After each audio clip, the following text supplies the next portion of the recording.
দূর দূর, হঠাৎ করে কেন যে এত চুল ঝরছে বুঝতেই পারছি না। কতদিন হয়ে গেল চুল ওঠা আর থামছেই না। না, এমন হতে থাকলে তো মাথায় টাক পড়ে যাবে। না না না, আজ রাজবৈদ্যের কাছে পরামর্শ নিতে হবে। কি ব্যাপার মহারাজ, আজ আপনাকে এমন চিন্তিত দেখাচ্ছে কেন? জীবনে বড় দুঃখ গোপাল, মন মেজাজ একদম ভালো নেই। সে কি, কি হয়েছে মহারাজ? গোপাল থাকতে দুঃখ কিসের? আর বলো না, মাথার চুলগুলো আজকাল ঝড়ে পড়া পাতার মতো পটপট করে ঝরে যাচ্ছে। আমি তো জানি কেন এমন হচ্ছে, কিন্তু এখনই মুখ খুললে চলবে না। আর একটু বেশি বিপদ বাড়লে তখন মাঠে নামবো। তাই বলুন। এ তো খুব ছোট ব্যাপার, চুল ঝরলে টাক পড়বে, আর সেটা পড়া কত ভালো জানেন? কথায় আছে, যত বড় টাক তত বেশি টাকা। তুমি চুপ করো তো বাপু। যদি টাক থাকলেই টাকা হতো, তাহলে তোমার টাকা কোথায়? যেটা বোঝো না সেটা নিয়ে কথা বলো না। তাই না তাই, মহারাজের ঝরছে চুল, চিন্তার ভাঁজ মাথায়। গোপাল যতই চেষ্টা করুক, চিড়ে ভিজবে না কথায়। তোমরা সকলে থামো তো দেখি। ও রাজবৈদ্য, তুমি এর কিছু উপায় বলো। আগে মহারাজ, অনেক সময় দেহে ওই লৌহের পরিমাণ কমে গেলে এমন চুল ঝরে। আপনি বরং পালং শাক, ওই কিশমিশ, কলা ও আরো কিছু ফল আমি বলে দিচ্ছি, সেগুলো বেশি করে খান। আচ্ছা আচ্ছা আচ্ছা, তবে তাই করে দেখি।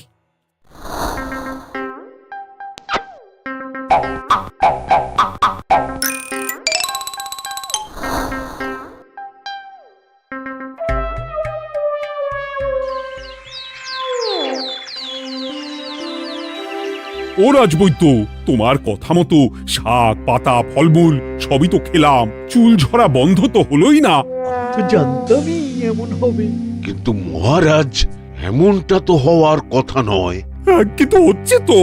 আরে আমার সাধের চুল, কোথায় চলে গেলি সব? এর জন্য তুমি দায়ী। তুমি এর জন্য শাস্তি পাবে বৈদ্য। আমাকে আমাকে ক্ষমা করে দিন মহারাজ, এমনটা হবে এ তো আমি ভাবতেই পারিনি। কিছু মনে করবেন না মহারাজ, ছোট মুখে বড় কথা বলছি, কিন্তু সত্যি এখানে রাজবৈদ্যর কোনো দোষ নেই।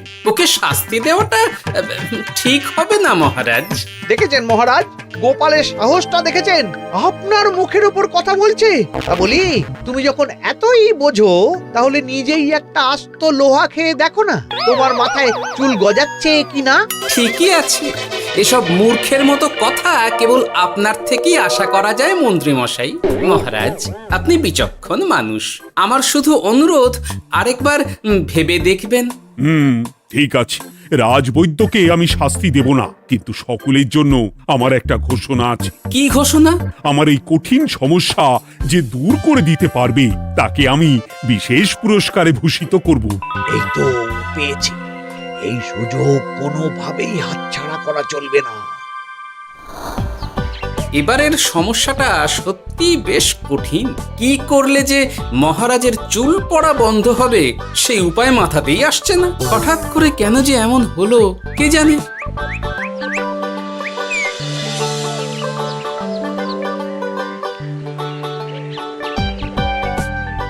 ও মা, তুমি এসে গেছো? একটু বসো, আমি তেলটা মেখেই হাত ধুয়ে খাবারটা বাড়ছি। হ্যাঁ, সে ঠিক আছে, কিন্তু তুমি কিসের তেল মাখছো এটা? কি আবার মাথার চুলের তেল? এখানেও চুল, ওদিকে মহারাজেরও চুল ঝরে পড়া নিয়ে আমরা সবাই হিমশিম খাচ্ছি গিন্নি। আরে, মহারাজের অত সুন্দর কালো চুলগুলো ঝরে যাচ্ছে, এ তো ভারী দুঃখের কথা।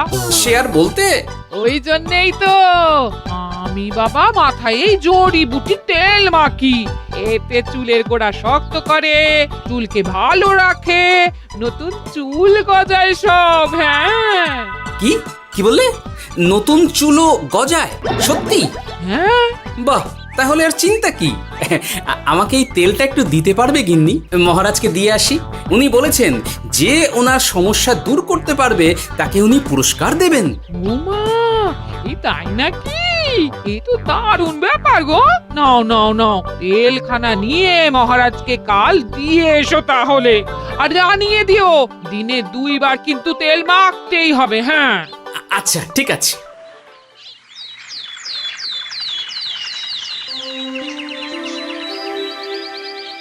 কোনো উপায় খুঁজে পেলে তোমরা? আগে মহারাজ, আমি আপনার জন্য নকল চুল বানিয়ে এনেছি। যতদিন আপনার চুল পড়া বন্ধ না হচ্ছে ততদিন আপনি এটা পরে ব্যবহার করতে পারেন। সে তো বুঝলাম, কিন্তু নকল চুল তো আর আসল চুলে জায়গা নিতে পারবে না বিজ্ঞানী। আসল চুলের কথা ভেবে আমি আপনার জন্য কেশুত্তে পাতা এনেছি মহারাজ। আচ্ছা বেশ। তা গোপাল, খুব তো আগের দিন বকবক করছিলে, তুমি কি এনেছো শুনি? সেটা যথাসময়ে দেখতে পেয়ে যাবেন মন্ত্রী মশাই। এটা জড়িবুটি তেল মহারাজ, আমি এটা আপনার জন্য এনেছি। এতে নতুন চুল গজায় আর চুলের স্বাস্থ্যও ভালো হয়। আমার গিন্নিও ব্যবহার করে এটি, তবে দিনে 2 বার করে মাখতে হবে, তাহলেই ভালো ফল পাবেন মহারাজ। বাবা, তাহলে তুমি কেন মাখো না? আচ্ছা, আপনার সমস্যাটা ঠিক কোথায় বলুন তো মন্ত্রী মশাই? মহারাজের জন্য কিছু আনলেও কথা শোনান, না আনলেও কথা শোনান। সত্যি তো মন্ত্রী, কেন তুমি সব সময় গোপালের পিছনে পড়ে থাকো বলো তো?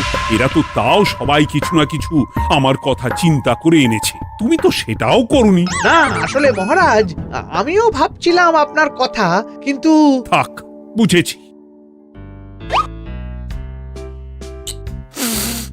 আহ, দারুণ। তেলের গন্ধটাও খুব সুন্দর। গোপাল, তোমায় অনেক ধন্যবাদ। আশা করছি ব্যবহার করলে খুব ভালো ফল দেবে। একদম দেবেই মহারাজ। দূর বাবা, ভেবেছিলাম এক হলো আর এক। কোথা দিয়ে যে গোপালটা মাঝখান দিয়ে এসে নাক গলিয়ে ঢুকে পড়ে, খুব শক্ত পুরস্কার নেওয়ার। দেখাচ্ছি মজা।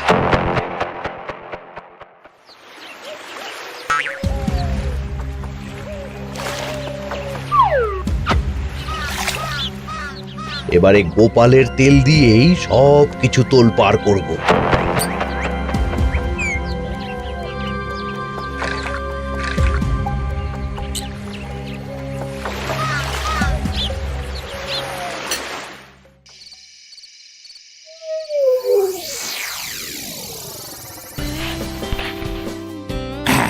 ব্যাস, হয়ে গেল 2 বার মাখা।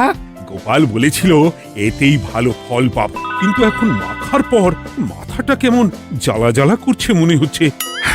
হয়তো নতুন চুল গজাবে বলে এমন হচ্ছে। কাল সকালে বোঝা যাবে। এতক্ষণে বোধহয় ছোট ছোট চুল গজিয়েই গেছে। কি এটা চুল গজানোর তেল ছিল নাকি পড়ে যাওয়ার? হে ভগবান, যেটুকু বাকি ছিল সেটাও ঝরে পড়ে টাক পড়েই গেল। হ্যাঁ, গোপালই হলো যত নষ্টের গোড়া। আজ আসুক সভায়।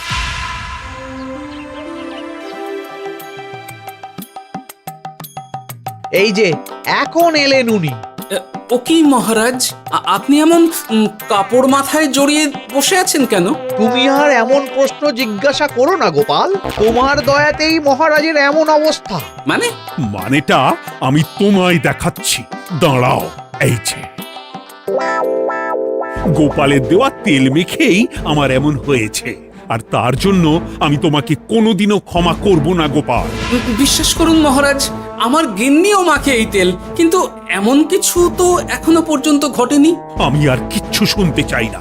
আমার মাথা ভর্তি চুল আমি ফেরত চাই। যতদিন না আমার মাথার সব চুল ফিরে আসছে ততদিন আমি তোমার মুখও দেখতে চাই না। মহারাজ, আপনার কোনো চিন্তা নেই, আমি তো আছি।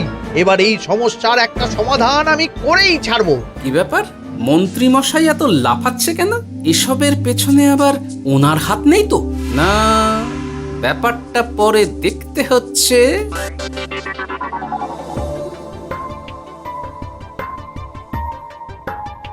আমি বলি কি মহারাজ, এই সময়টা বরং আপনি নকল চুলটা মানে মানে পরচুলা ব্যবহার করুন। হ্যাঁ, অগত্যা, কিছু তো একটা গন্ডগোল আছেই। গিন্নিও তো রোজ মাথায় তেল মাখে, কই এমন তো হয় না। মন্ত্রী যদি কিছু করেও থাকে তাহলেও হাতে নাতে ধরবো কিভাবে?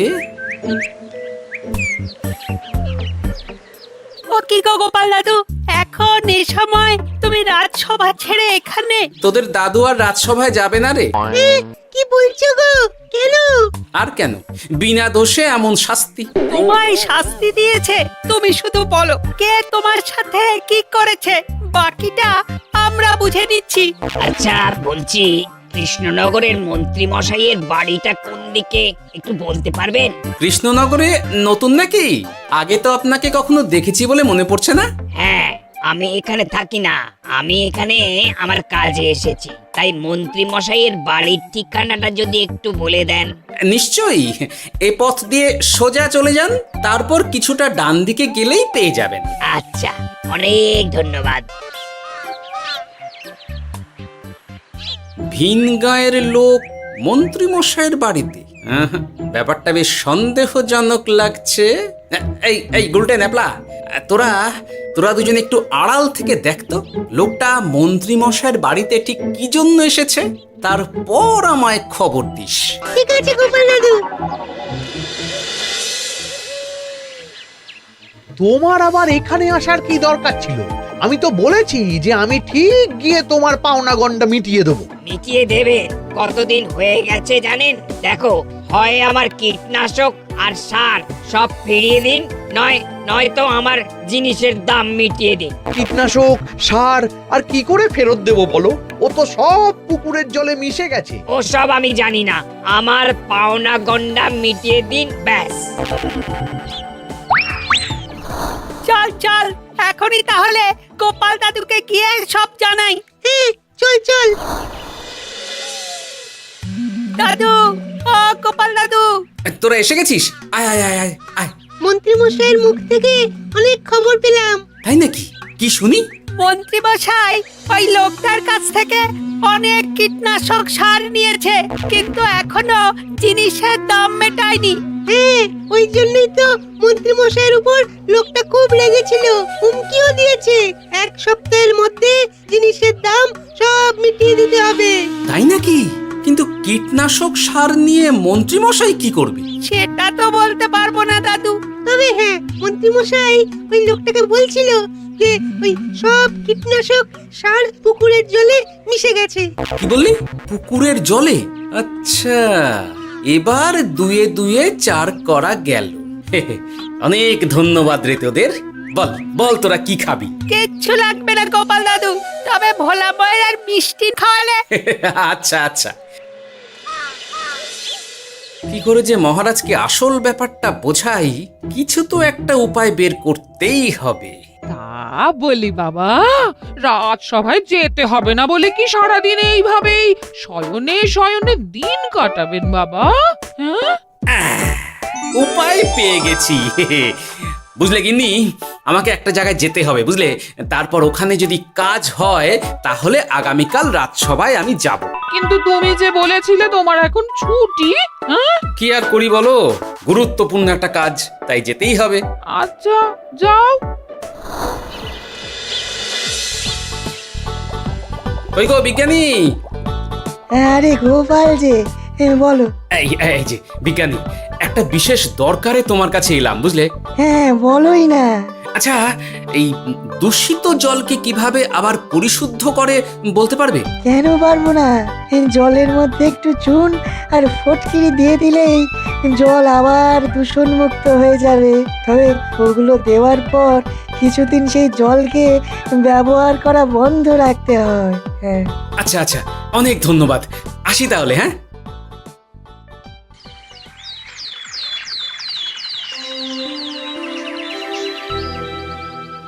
ছায়া পড়েছে, ছায়া পড়েছে। আমি বেশ বুঝতে পারছি তার ছায়া পড়েছে এখানে। কার ছায়া পড়েছে? আজকাল তোর মাথা থেকে অনেক চুল ঝরে পড়ছে, তাই না? আগে হ্যাঁ সাধু বাবা, আপনি একদম ঠিক কথা বলেছেন। ও বাবা, এই আবার কোথা থেকে উদয় হলো? আরে আমি একা গিয়ে সেই স্নানের পুকুর পরিদর্শন করতে চাই। যথা আজ্ঞা বাবা।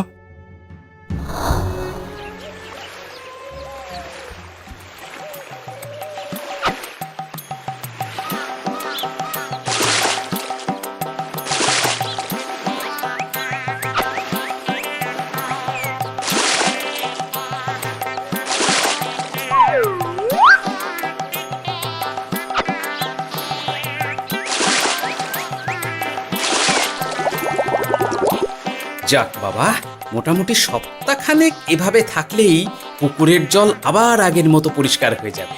এবার শুধু মহারাজকে একটু বুঝিয়ে বললেই হয়ে যাবে।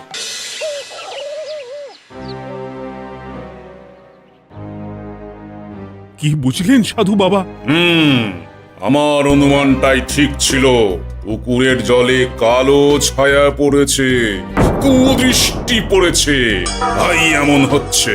সে কি? কি কালো ছায়া? যত সব বাজে কথা। জল দূষণ করলাম আমি, আর দোষ পড়ছে কালো ছায়ার উপর। তাহলে এখন কি হবে? চিন্তার কোনো কারণ নেই। আমি মন্ত্রপুত ভস্য ছড়িয়ে দিয়েছি। 1 সপ্তাহ ওই পুকুরের জল স্পর্শ তো দূর, পুকুরের কাছেও যাওয়া নিষেধ। তাহলে আমার মোহরের কি হবে?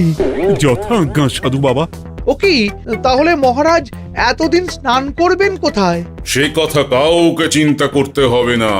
মহারাজের ওপরে কালো ছায়া পড়া জল পড়েছে, তাই আগে সেটা শোধন করতে হবে। আমাকে তাহলে কি করতে হবে সাধু বাবা? আমার শিষ্য গোপাল আমাকে আগেই এই বিষয় জানিয়েছিল। আমি তার হাত দিয়েই তোর স্নানের জল পাঠিয়ে দেব। তাই আগামী 1 সপ্তাহ সেই জল দিয়েই তোকে স্নান করতে হবে। কি গোপাল? দেখছো তো মন্ত্রী, গোপাল আমাকে কত ভালোবাসে। আমি ওকে কত কথা শোনালাম, কিন্তু না না না না, কাল থেকেই আমি আবার গোপালকে রাজসভায় ডেকে আনবো। আমি আসছি, আমার কাজ হয়ে গেছে। আর হ্যাঁ, তোর স্নানের পুকুরের চারিদিকে প্রহরীর বন্দোবস্ত কর। কাক পক্ষীও যেন ওখানে প্রবেশ করতে না পারে। আচ্ছা বাবা, আচ্ছা।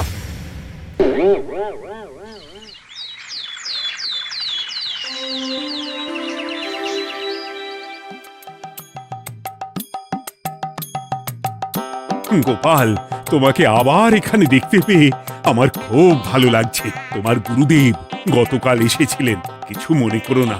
না বুঝেই তোমাকে অনেক কথা শুনিয়েছি। না মহারাজ, আমি জানি আপনি আমাকে খুব ভালোবাসেন, তাই আমি কিছু মনে করিনি মহারাজ। এই নিন, আমি আপনার স্নানের জল এনেছি। হ্যাঁ হ্যাঁ হ্যাঁ, দাও দাও দাও।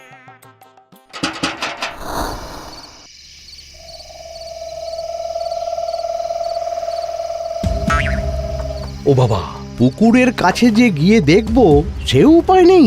চারপাশে প্রহরীতে ভর্তি। তাহলে কি সত্যি সত্যি কালো ছায়া পড়েছে? ভালোই হলো, পাওনাদারকে বলে দেবো কীটনাশকটা জালি ছিল। হি হি।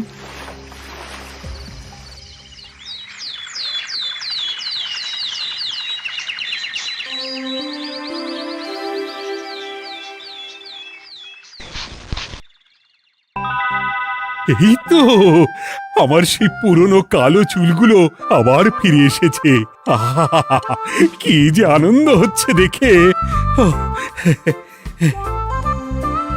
আজ 1 সপ্তাহ সম্পূর্ণ হলো। গোপালের জন্য আমার স্নানের পুকুর থেকে কালো ছায়া দূর হয়েছে। আমাকে এই সমস্যা থেকে দূর করার জন্য আমি গোপালকে 100টি মোহর উপহার দিতে চাই। ধন্যবাদ মহারাজ। দূর, আমার আর ভালো লাগে না। সব সময় গোপালই মোহর পায়, এটা তো আমার পাওয়ার কথা ছিল। এদিকে আজকে পাওনাদারও আসবে।